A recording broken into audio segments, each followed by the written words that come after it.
entrepreneurship is the ultimate equalizer, right? I mean, it doesn't see your gender or color of the skin. Yeah. So, I mean, keeping that in mind, you will get the passion to move forward. And when you are successful, take the time to pay forward. And one of the ways you can pay forward is mentoring others.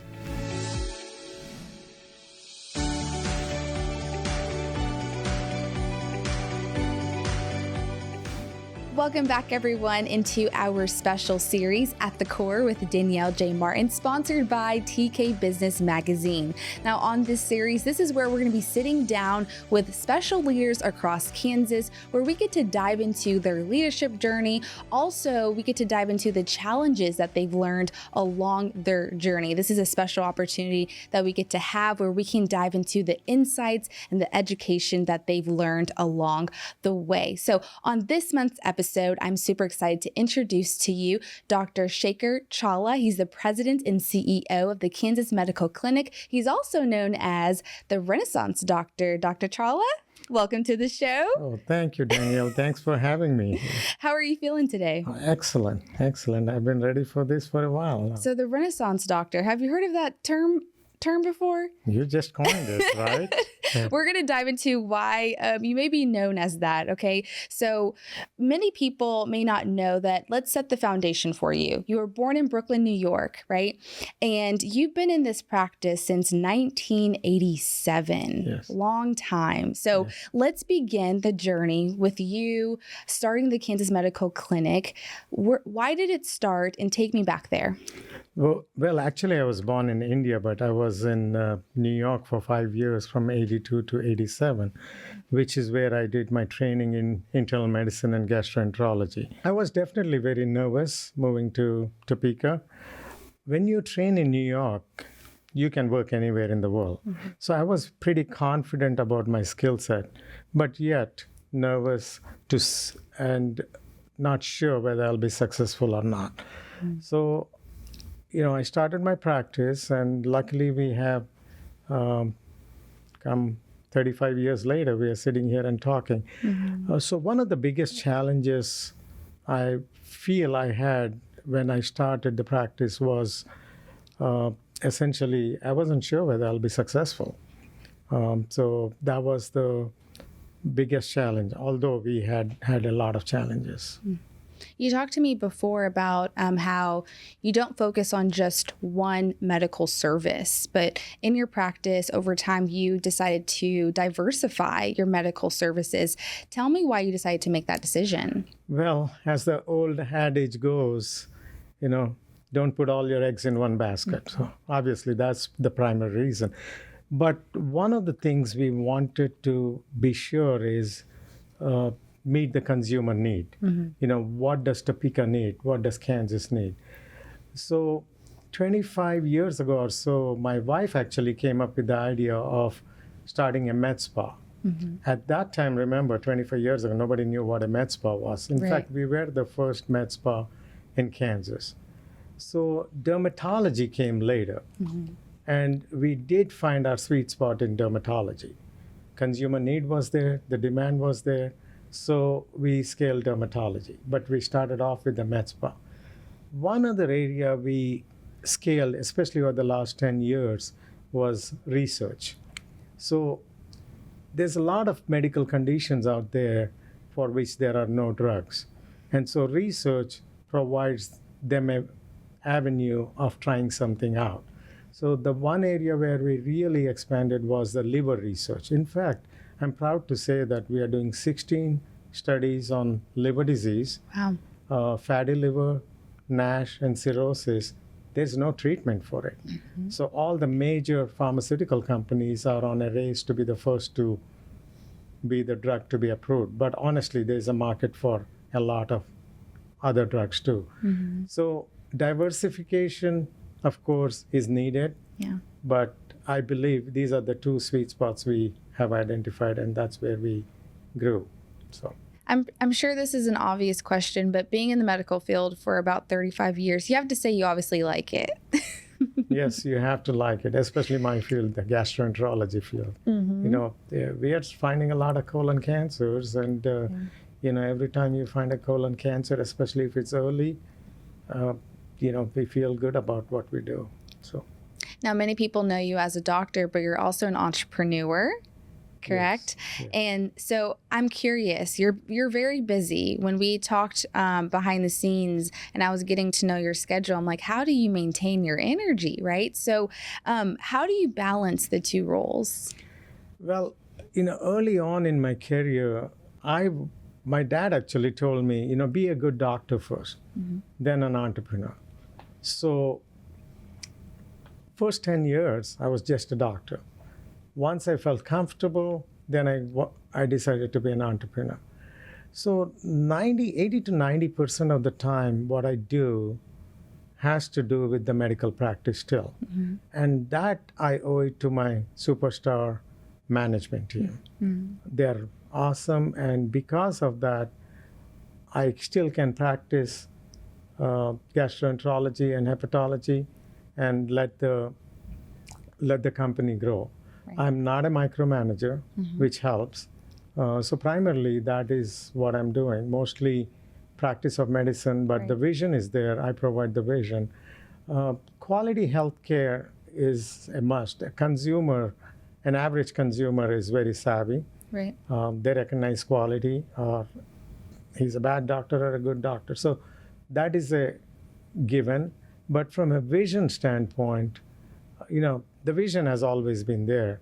But, you need to have a good culture for growing the company. For being an entrepreneur, the culture comes first. And at KMC, over the years, we have developed what we call the great philosophy. Yeah. 4 things in the great philosophy. One is make the patient's day. That's why we are here. Play, but within reason. We are family. Take care of each other. No drama. Life has enough. Leave it out of the workplace. I love that. So, balancing part is easier for me because of the management team. Long-winded answer No, to it's a okay. question. So you would say that, I love that you can probably say that you have found a balance between medical training and kind of incorporating it into your entrepreneurial journey and still striving to meet the needs of the consumer. Yes, correct. I think medical training teaches you to work hard, resilience, which helps in your entrepreneurial journey. Yeah. And they don't do this, they don't teach any of this in medical school, Right. Which is sad. I was talking to my nephew the other day. He just became a doctor, and he agrees even today, there is no training at all to do the business of medicine, to conduct the business of medicine. Yeah. Okay, so I thought it was really intriguing to find out that you don't have one book. You have multiple books, right? Yes. And another part of your entrepreneurial journey is that you have a business with your daughter. Tell us more about this. Yes, I have written multiple books. In fact, I'm proud to say one of my book was translated into Spanish on hepatitis C. Love it. And especially in Venezuela and Brazil. I donated the rights of the book to Venezuela and Brazil for the Spanish book. But going back to probiotics for dummies, my daughter comes up to me and says, "Dad, I want to start a nutraceutical company, a supplement company." I said, "Sure, honey, go for it." And the next thing you know is, I need you to help me with the supplements. And so we formulated our products. And to give credibility to our products is why I wrote Probiotics for Dummies. So, that gives true credibility for our products. The big challenge we had was bringing it to market. We were struggling for 2-3 years bringing it to market. So we were strong in coming with the product, getting credibility, but we were poor in understanding how to sell the product. That's when we started getting a traditional CEO, and then pretty soon we are in 5,000 stores. Wow. We did exit that company in 2019, I believe. So. Wow. Would you say it is challenging or pleasurable to say mixing family and business is a good idea? It's a little bit of both. But understand, there was a secondary reason. That Yeah. was not the only reason. Being a GI doctor, it gives me a clear understanding about the challenges regarding the gut. So this was a good opportunity to democratize the gut market with Probulin. Right. And so it's not necessarily I'm helping my daughter Yeah. coming up with the product, but also, it made sense. It's it's one of those relationships which we fight all the time, but we love each other quite a bit. You still make it through. Absolutely, absolutely. What I love too is you were telling me about, during the day, majority of your time is obviously spent during at your practice, but there are other times where you're spending your time talking to students, entrepreneurs, and there's something about that mentorship piece that you enjoy as well during your life. Tell me about when you're speaking to entrepreneurs about becoming the best and doing their best, and because many of us know that it's very challenging starting your own business. And so when you're speaking to any of your students or people that you mentor, what advice do you give them, especially with aspiring entrepreneurs trying to be in the medical field? Yeah, the first advice I give them is you have to know your product or service better than anyone else. You have to be the purple cow.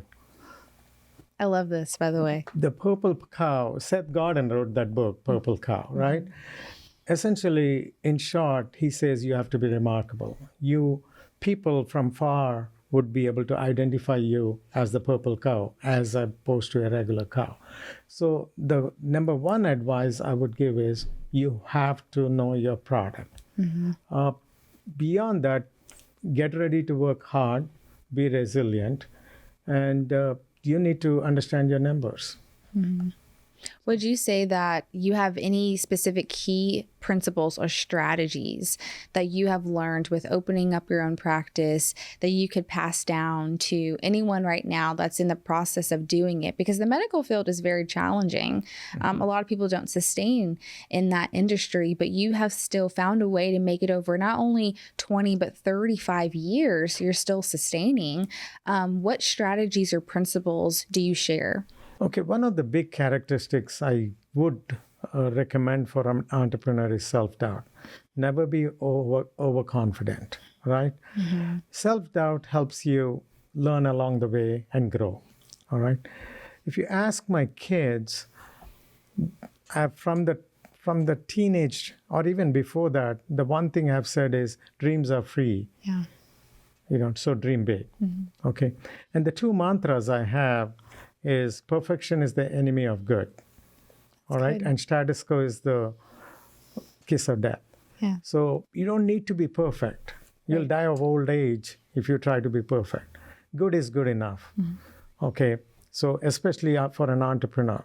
Right. Otherwise, you'll be striving for perfection and will never move. And, in a scaling company, status quo, your overheads are increasing, everything is going up. Status quo is the kiss of death.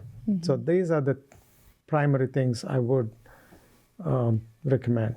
I love that. I like the idea of being overconfident, right? And so just being bold in the things that you know and who you are. I think that's a really good tactic to apply to everything. And so, Dr. Challa, you are a very wise man, and you've been in this practice for many years. And I'm sure many people are wondering, with the knowledge you have, the resume you have, it's why Topeka? Why did you decide to take something like KMC and plant it here? Several parts of the answer to that question you have. One is I moved in 87. Okay, 87 New York City, you don't want to go there. Okay, I wanted to be It's in a different city. place. Absolutely. I wanted to be in a place which is good to raise a family and also close to a big city. And Topeka was ideal. So my rebuttal to that question, and I specifically use the word rebuttal, is I was not who I am today in 1987. So Topeka made me. So I owe it to Topeka. That's beautiful. So, You also are involved in the community. yes. And you are on multiple leadership boards, which I ask you all the time, when do you sleep? And you're like, I don't. I just stay at the office until 8 o'clock. And I'm like, okay, Dr. Challa, you have to go home at some point. Yes, I have a wonderful wife, and who doesn't complain whatever time I come home. But Which I is a do good get thing. yeah, absolutely. I do get my sleep in. Luckily, I don't sleep a whole lot. So 4 to 5 hours is enough for me. Okay. So that helps. I catch up on weekend afternoon naps on weekends and all. So. What do you love about the community aspect that keeps you involved with all the things you have going on? Typically you see a lot of people in the medical field, doctors that, they don't have that much time because of the hours, but you still find time to say, you know what, I still want to serve. Yeah, it's one way I'm giving back to Topeka, giving back to the community. If it weren't for Topeka, I wouldn't be here at this stage of my career. When you talk about the idea of balancing and going after your passion and pursuing your passion and balancing, work-life balance while also doing the thing, what advice do you have for whether it's entrepreneurs or anyone that's trying to achieve a goal? How do you balance it all? From a business perspective, numbers don't lie. You have to be true to your numbers, right? So there is no advantage pursuing a passion if the numbers don't make sense, if the economics don't work. So from a business perspective, you have to be honest with yourself. Right. And you will soon realize when to push the gas pedal and when to hit the brake. Are you ready to dive into the vibrant world of business in Topeka? Well, look no further than TK Business Magazine. You'll be able to discover the stories of innovative leaders, passionate entrepreneurs, and learn the real journey behind their success. TK Business Magazine is where inspiration meets reality. You can grab a copy today by heading to www.tkmagazine.com. I'm sure you've learned to a lot of challenges along the way. You've learned to, okay, you know what? I am overwhelmed right now. I'm going to take a break. First of all, when do you know when it's time to take a break? Because I think, we live in a society where it's like hustle culture. We got to keep going. We got to do whatever we need to do to get there. And so for you, someone can look at your resume and be like, how do you maintain it all? How do you balance? But I'm sure for you, what has wired you or triggered you to say, you know what, this is a time for me to take a break? Unfortunately, I'm not triggered that way. I if it were left to me, I wouldn't take a break. But I have good people surrounding me, my wife, my kids, my mentor, who keeps me accountable and said, this year you're going to take so many weeks off. Yeah. And when I take a break, I take a break. I'm MIA. You're done. Okay, Speaking of mentorship, I love this question because a lot of people, especially young people, are looking for mentors or some don't. Why do you recommend people to have a mentor, especially when it comes to opening up your own business? So my mentor is a gentleman by the name of David Finkel. Okay, he actually wrote the book Scale. He keeps me grounded. He keeps me accountable and also gives you a second opinion. And a trained mentor pulls from a lot of businesses. Right. And that helps you, whether you are in medical field or otherwise, it helps you. So I strongly recommend if you want to scale a company to get a good mentor. And, not only that, but he is also helping us level up our management team, so every time we need to grow or lose a manager because they are moving out of town, we upgrade ourselves. So that is something which I would not have thought about if it weren't for all the reading I do. I do read a lot of books and the mentorship. So in terms of mentoring others is concerned, I look at mentorship in two ways, right? You're not only mentoring the business aspect, but also the personal side of the individual or the company. You have to be supportive and tactical when it comes to mentorship, right? And you have to be speaking in actionable terms, Right. right? Set a date, a time, a deadline. Yeah. So that's how mentorship is from a business side. From a personal side, you have to mature them as a person too. Humility is a virtue we hardly see lately. So, being humble is good. Yeah. The other thing is, let success not go to your head or failure go to your heart, right? I love that. You have to, failure is inevitable in business. You just need to get up and keep going, Yeah. right? Entrepreneurship is the ultimate equalizer, right? It doesn't see your gender or color of the skin. Yeah. So, keeping that in mind, you will get the passion to move forward. And when you are successful, Yeah. take the time to pay forward. And one of the ways you can pay forward is mentoring others. I love that. Okay, I want to circle back to the idea of failure and how people can combat it, because I love that, and I think we can give some more tips on that. But for someone that is seeking mentorship, what advice do you have for a mentee to go out? How do they go about finding a mentor? You'll be surprised. There are so many people out there. You think they're so busy and they would have no time for me, but that's not true. Right. You'll be surprised. You just have to ask. You just have Honestly, to ask. that's. I've been asked by several people, but expect homework. Yeah. Don't come back to me, waste my time, unless you have done ABC. That's true. So, but honestly, I don't think it doesn't even have to be in your field. Right. A mentor is somebody who's been successful, have had failures in their life. How they got over that. And continue to be successful. Yeah, so. I remember you told me that you just don't mentor medical people. No, not at all. In fact, I never mentored medical people. It's ever? Mostly, no. Okay.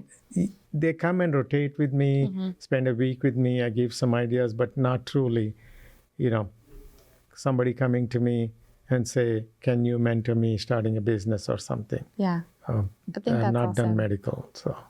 Well, that's good. So you can kind of separate a little absolutely. bit. Okay, coming back to the idea of overcoming failure, especially in our society, a lot of people want to succeed. They're not really comfortable with being uncomfortable, right? But you could probably say that you're so comfortable with failure, you're like, it's a part of the process. Absolutely, 100%. So if you have not failed, it's one of two things. You are a rookie, you're just getting started, or you're not comfortable stepping out of your comfort zone. Okay. I have had my share of failures, and as long as you learn from your failures and don't repeat the same thing, you're okay.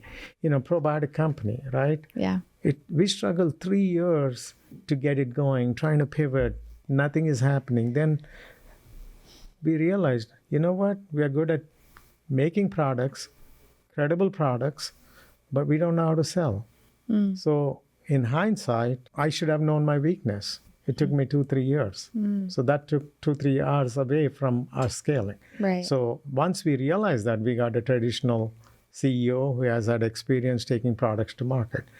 Let's take dermatology. Dermatology, we today have 11 clinics all over the state. Yeah. But at a point when we were just scaling, it was very clear that plastic surgery is the way to get into, right? Dermatology, plastics go hand in hand. We brought in 2 plastic surgeons, and 2 years go by and they are not busy. So the market has spoken already. Right. Whatever the reason, the market has spoken. We are trying to just pivot a little bit here, market a little bit more. Nothing is happening. So the one thing I learned, the dermatology and plastic surgery is, you got to feed your winners, Right. Which was dermatology for us, and starve your losers, which is plastic surgery for us, which we closed. So you found a way to pivot and keep going, understand that adversity is going to come, but you still got to keep going. Absolutely. And so for someone that has been comfortable with being uncomfortable, what advice would you give to those who are just, one, trying to tap into this industry of entrepreneurship and trying to be as successful as you are? It's not going to happen overnight. Okay, don't expect. Very few companies go from 0 to 100 within 2-3 years. Right. It is going to take time. A lot of hard work. And at some point, you will know, well, your product may not be as good as you think it is, or your service is not as good as you think it is. And this is where mentorship will come in. Getting a second opinion will always help. And, someone who has nothing to lose to tell you and be honest with you is the person you should go to. Yeah.